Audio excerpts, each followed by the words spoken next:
વિદ્યાર્થી મિત્રો, હવે આજે આપણે ચેપ્ટર 7 જે ગઈકાલે એમસીક્યુ પાર્ટ ઓફ આપેલા છે એ એમસીક્યુ આપણે સોલ્વ કર્યા ગુજકેટના. તો વધારાના એમસીક્યુ એક્સરસાઇઝના સ્વરૂપે તમને પીડીએફ ફાઇલ મોકલાવેલી છે, એ જાતે તમે કરજો. હવે આજથી આપણે નવું ચેપ્ટર એટલે કે ચેપ્ટર નંબર 6 તત્વોના અલગીકરણના સામાન્ય સિદ્ધાંતો અને પ્રકરણો એ ચેપ્ટરનું સ્ટાર્ટિંગ કરીએ છીએ.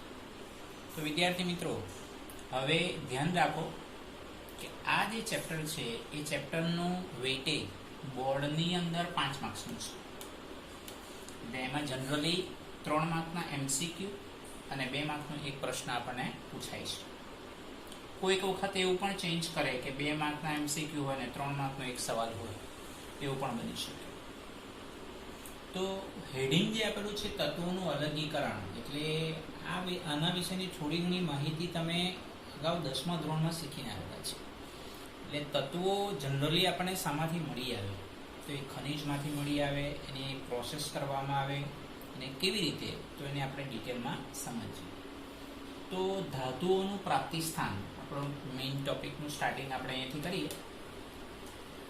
તો ધાતુઓની અંદર copper, iron, aluminium, magnesium, gold, silver, palladium, antimony, bismuth.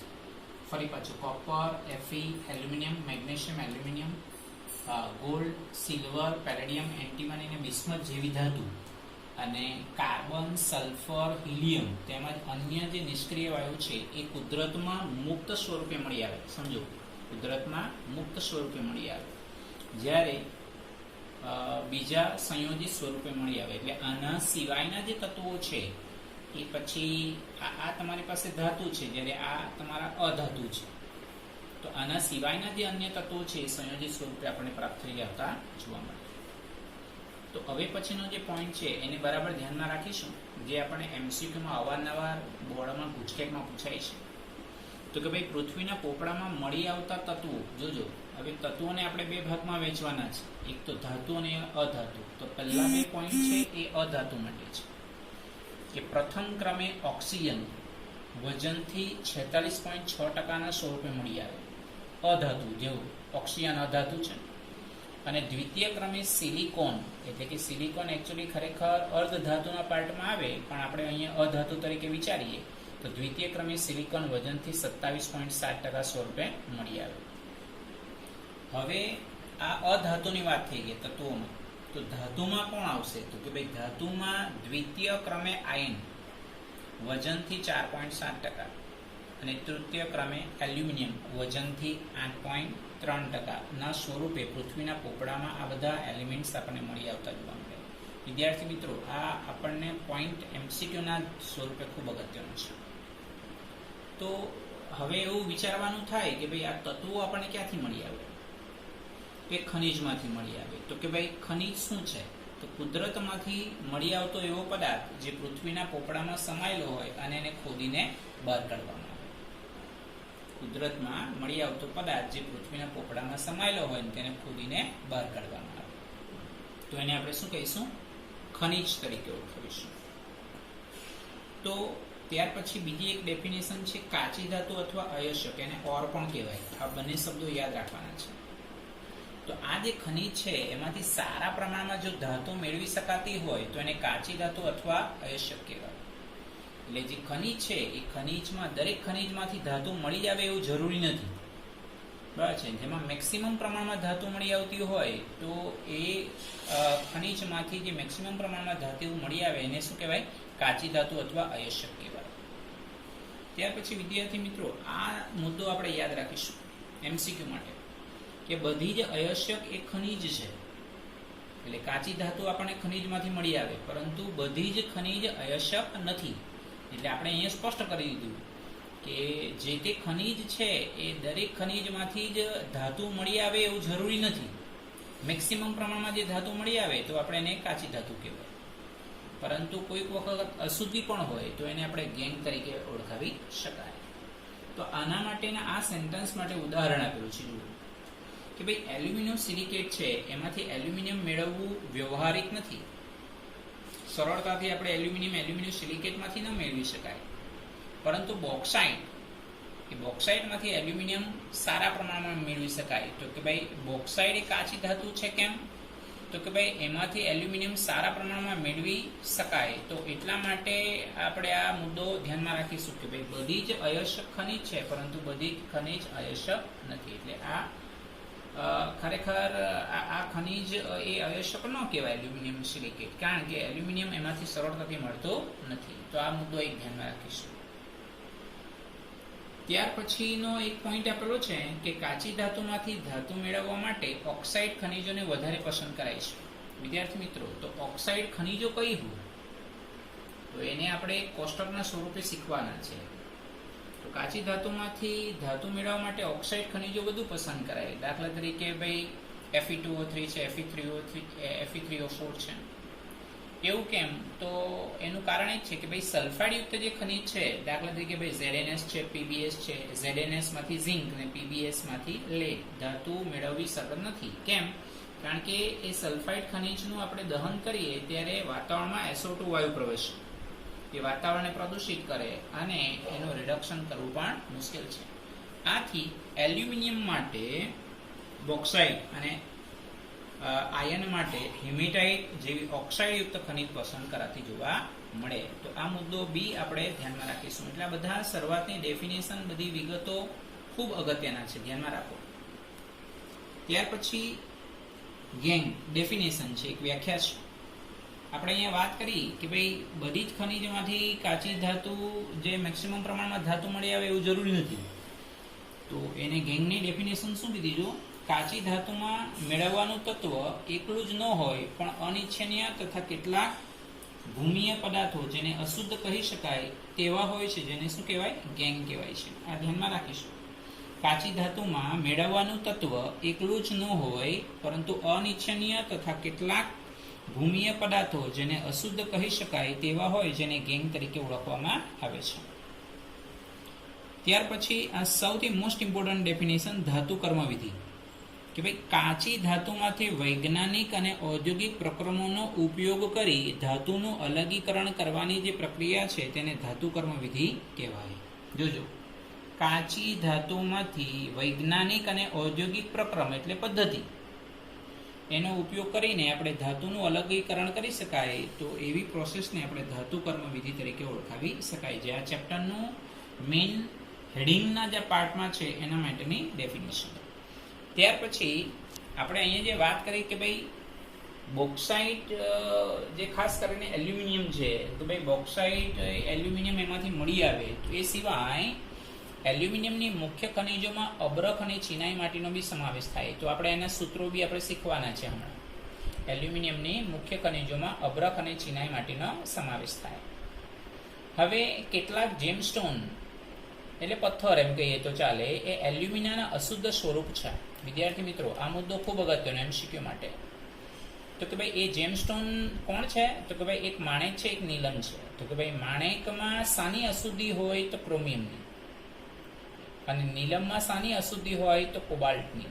તો આ અવારનવાર બોર્ડ અને ગુજકેટની અંદર આ મુદ્દો પૂછાય છે કે ભાઈ માણેકમાં સાની અશુદ્ધિ હોય, ક્રોમિયમની અશુદ્ધિ હોય, અને નીલમમાં સાની અશુદ્ધિ હોય તો કોબાલ્ટની અશુદ્ધિ. આ સિવાય આપણા શરીરમાં બ્લડમાં રહેલું જે હિમોગ્લોબિન છે એમાં આયન સંયોજિત સ્વરૂપે મળી આવતું જોવા મળે, તત્વ સ્વરૂપે નહીં મળી આવે, સંયોજિત સ્વરૂપે મળી આવે. તો આ મુદ્દો બી આપણે યાદ રાખીશું. ત્યાર પછી વિદ્યાર્થી મિત્રો, હવે આ જે પોઈન્ટ છે એને આપણે બરાબર યાદ રાખવાનું છે. આખો ચેપ્ટર આ 4 પોઈન્ટ ઉપર છે. કાચી ધાતુમાંથી ધાતુ મેળવવાના મુખ્ય તબક્કાઓ કયા છે? વિદ્યાર્થી મિત્રો, એની અંદર પહેલો જે પોઈન્ટ છે બુકમાં નથી આપેલો, પણ આપણે ધ્યાનમાં રાખીશું કે કાચી ધાતુને દળીને ભૂકા સ્વરૂપે મેળવવું. કાચી ધાતુને દળીને ભૂકા સ્વરૂપે મેળવવું. સેકન્ડ, કાચી ધાતુનું સંકેન્દ્રીકરણ. હવે આ સંકેન્દ્રીકરણનો મતલબ શું? કે ભાઈ કાચી ધાતુમાં જે અનિચ્છનીય ઘટકો હોય, બચે, રેતી, માટી, પથ્થર હોય એને દૂર કરવાની પ્રોસેસ એટલે સંકેન્દ્રીકરણ. આપણે ડિટેલમાં સમજવાના છે. પછી જે આ સંકેન્દ્રિત કાચી ધાતુ છે એમાંથી ધાતુનું અલગીકરણ, તો એના માટેની કેટલીક મેથડ છે, એ મેથડને સમજીશું. અને લાસ્ટમાં ધાતુનું શુદ્ધિકરણ. તો સંકેન્દ્રિત કાચી ધાતુમાંથી જે ધાતુ મળે છે એની શુદ્ધિકરણ કરવા માટેની બી અલગ અલગ પદ્ધતિ છે, કે ભાઈ વિદ્યુત વિભાજન પદ્ધતિ છે, આવી ઘણી બધી મેથડ છે, એને સમજવાના છે. તો વિદ્યાર્થી મિત્રો, આ બધા જે મુદ્દાઓ છે એમાં કોઈ પ્રશ્નના જવાબ સ્વરૂપે ન પૂછાય, બધા મુદ્દાઓ MCQને માટે આપણે ધ્યાનમાં રાખીશું. ત્યાર પછી હવે જે આપણે ધ્યાનમાં રાખવાના છે એક આખું કોષ્ટક, એ કોષ્ટકમાં આપણે જે વધારાની વિગતો પણ નક્કી કરેલી છે, એટલે બુકની અંદર જે વિગતો આપેલી છે એ સિવાય એક્સ્ટ્રા આપણે વિગતોને ધ્યાનમાં રાખવાના છે. તો વિદ્યાર્થી મિત્રો, હવે અહીંયા તમે જુઓ, પહેલી છે એલ્યુમિનિયમ ધાતુ. તો એ એલ્યુમિનિયમ ધાતુની કાચી ધાતુ છે બોક્સાઇટ, કે જેનું સૂત્ર છે Al2O3 × 2H2, Al2O3 × 2H2, Al2O3 × 2H2, અથવા એનું બીજું સૂત્ર શું છે, AlOX × OH3 - 2x, જ્યાં 0 x 1, મતલબ x ની કિંમત બસ 0 કરતા મોટી અને 1 કરતા નાની. ત્યાર પછી એલ્યુમિનિયમની બીજી કાચી ધાતુ છે કોરન્ડમ. વિદ્યાર્થી મિત્રો, એનું સૂત્ર છે Al2O3. એટલે ટેક્સ્ટ બુકમાં જે એક આખું કોષ્ટક આપેલું છે ને, એમાં વધારાની એકાદ બે ખનિજોના નામ દરેકમાં છે. કોરન્ડમનું સૂત્ર યાદ રાખવાનું છે Al2O3. ડાયસ્પોર, એનું સૂત્ર છે Al2O3 × H2O. ધ્યાનમાં રાખો, Al2O3 × H2O. પછી ક્રાયોલાઇટ, જે આપણે શીખીને આવેલા છે, Na3AlF6, Na3AlF6. પછી વિદ્યાર્થી મિત્રો, જો ચિનાઈ માટી, હમણાં આપણે વાત કરી, તો ચિનાઈ માટી એટલે એનું સૂત્ર છે Al2O3 × 2SO2 × 2H2O. ત્યાર પછી અબ્રકનું સૂત્ર છે K × Al2Si3 aluminium O10 × OH2. આ એક અબ્રકનું સૂત્ર છે, મોટે ભાગે પૂછાતું નથી પણ ધ્યાનમાં રાખવા જેવું ખરું. ઓર્થોક્લેઝ, તો K × Al × Si3O8, K × Al × Si3O8. એટલે આપણે અગાઉ વાત કરી કે ભાઈ એલ્યુમિનિયમ સિલિકેટમાંથી એલ્યુમિનિયમ મેળવવું સરળ નથી, તો એનું રીઝન આ છે. ત્યાર પછી વિદ્યાર્થી મિત્રો, કોપર. તો કે ભાઈ કોપરની કાચી ધાતુનું નામ છે પેલું કોપર પાયરાઇટ્સ. જોજો વિદ્યાર્થી મિત્રો, બુકમાં આપેલું છે કોપર પાયરાઇટ્સ, પણ એનું બીજું નામ આપણને આપેલું નથી, ચાલ્કો પાયરાઇટ્સ. શું છે બીજું નામ? ચાલ્કો પાયરાઇટ્સ. અને એનું સૂત્ર છે CuFeS2, CuFeS2. પછી મેલેકાઇટ, એનું સૂત્ર છે CuCO3 × COH2, CuCO3 × COH2. ક્યુપ્રાઇટ, એનું સૂત્ર છે Cu2O. પછી આ નવું છે, જો એઝ્યુરાઇટ, 2CuCO3 × COH2. પછી કોપર ગ્લાન્સ. વિદ્યાર્થી મિત્રો, આ બુકમાં આપ્યું છે કોપર ગ્લાન્સ, પણ બીજું નામ છે ચાલ્કોસાઇટ, Cu2S. એ ધ્યાનમાં રાખીશું. પછી આયનની ખનિજના નામ છે, કાચી ધાતુનું નામ છે હેમેટાઇટ. આ મોટેભાગે MCQમાં પૂછાય છે, Fe2O3. મેગ્નેટાઇટનું Fe3O4, સિડેરાઇટનું FeCO3, આયન પાયરાઇટ્સનું FeS2, લિમોનાઇટનું Fe2O3 × 3H2O. ત્યાર પછી ઝિંક બ્લેન્ડ અથવા સ્ફાલેરાઇટ, ZnS, ઝિંકાઇટ ZnO, કેલેમાઇન ZnCO3. તો વિદ્યાર્થી મિત્રો, જો આમાં બધી કાચી ધાતુ એના સૂત્રો આપ્યા છે. માની લો કે ભાઈ હેમેટાઇટ છે, તો કયા સ્વરૂપે છે? ઓક્સાઇડ સ્વરૂપે. કોપર ગ્લાસ છે, તો કયા સ્વરૂપે છે? સલ્ફાઇડ સ્વરૂપે. બરાબર છે. ત્યાર પછી સિડેરાઇટ છે, FeCO3, તો એ કાર્બોનેટ સ્વરૂપે છે, ધ્યાનમાં રાખો. આયન પાયરાઇટ છે, તો સલ્ફાઇડ સ્વરૂપે છે. ત્યાર પછી ઝિંક બ્લેન્ડ છે, તો સલ્ફાઇડ સ્વરૂપે છે. ઝિંકાઇટ છે, તો ઓક્સાઇડ સ્વરૂપે છે. કેલેમાઇન છે, તો કાર્બોનેટ સ્વરૂપે છે. તો વિદ્યાર્થી મિત્રો, આમ અલગ અલગ આમાંથી MCQ એવું બી પૂછાય કે ભાઈ આયનની કાર્બોનેટયુક્ત કાચી ધાતુ કઈ? તો ભાઈ સિડેરાઇટ. આપણે એવું ધ્યાનમાં રાખવું પડશે. સિડેરાઇટ નામ પણ યાદ રાખવું પડશે, સૂત્ર પણ યાદ રાખવું પડશે. તો આ આપણે ધ્યાનમાં રાખીશું. આ સિવાય બીજી વધારાની સૂત્રોને આપણે ધ્યાનમાં રાખવાના છે.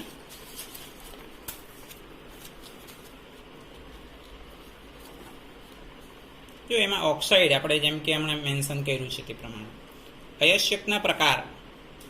ઓક્સાઇડ સ્વરૂપે કઈ છે તો કે ભાઈ હિમેટાઇટ, Fe2O3, ઝિંકાઇટ, સેડેનો. આ જ ન હોય વિદ્યાર્થી મિત્રો, આના સિવાયની બીજી પણ છે જે આપણે કોષ્ટકમાં જોઈએ. સલ્ફાઇડ સ્વરૂપે કઈ છે Galina PbS, સિનાબાર HgS, આર્જેન્ટાઇન Ag2S, Ruby silver Ag2S × Sb2S3. Carbonate સ્વરૂપે મેગ્નેટાઇટ MgCO3, સિડેરાઇટ FeCO3. સલ્ફેટ તો જીપ્સમ જેને ચિરોડી પણ કહેવાય CaSO4 × 2H2O. ગ્લોબલ ક્ષાર તો એનું સૂત્ર છે Na2SO4 × 10H2O. ત્યાર પછી સિલિકેટ સ્વરૂપે કઈ કાચી ધાતુ છે તો વિલેમાઇટ Zn2SiO4. ફેલ્સ્પાર તો NaAlSi3O8. તો આ બધા સિલિકેટ સ્વરૂપે છે. તો બધી અલગ અલગ ધાતુના અયસ્કના પ્રકારો આપણે અહીં મેન્શન કરી દીધેલા જોવા મળે. તો એને આપણે ધ્યાનમાં રાખવાનું છે. આ બધું આપણે PDF ફાઇલમાં આપી દીધેલું છે. તો વિદ્યાર્થી મિત્રો, આજનો આ જે ટોપિક છે ને ખરેખર ખૂબ ઇમ્પોર્ટન્ટ એટલા માટે કે આ બધું જ આપણે લખીને પરફેક્ટ તૈયાર કરવું પડે એવું છે. કારણ કે બોર્ડની અંદર આજે જે આપણે જે ટોપિક ચલાવ્યો તેમાંથી જનરલી આપણને MCQ પૂછાય છે. ડેફિનેશન એટલા માટે યાદ રાખવાની કારણ કે ખરા ખોટા વિધાનમાં MCQમાં આપણને પૂછી શકાય. એટલે બધી જ વિગતો આ કાચી ધાતુના નામ અને બધું જ આપણે યાદ રાખવાનું છે. આવતીકાલે આપણે આગળ કાચી ધાતુનું જે સંકેન્દ્રીકરણ છે એના માટેની મેથડ કઈ છે એને આપણે શીખવાના છે. વિદ્યાર્થી મિત્રો, અગાઉ આપણે એસાઇનમેન્ટમાં આ બધી વિગતો ઘરેથી આપેલી હતી, પરંતુ જ્યાં સુધી સમજાવાય નહીં ત્યાં સુધી ખ્યાલ ન આવે એટલા માટે આપણે આ રિપીટ કરેલું છે. તો આ વિડીયો ગમ્યો હોય તો એને સબસ્ક્રાઇબ કરો, બરાબર છે. ખાસ કરીને લાઈક કરો, શેર કરો અને બેલ આઇકોન ઉપર ક્લિક કરો. Thank you.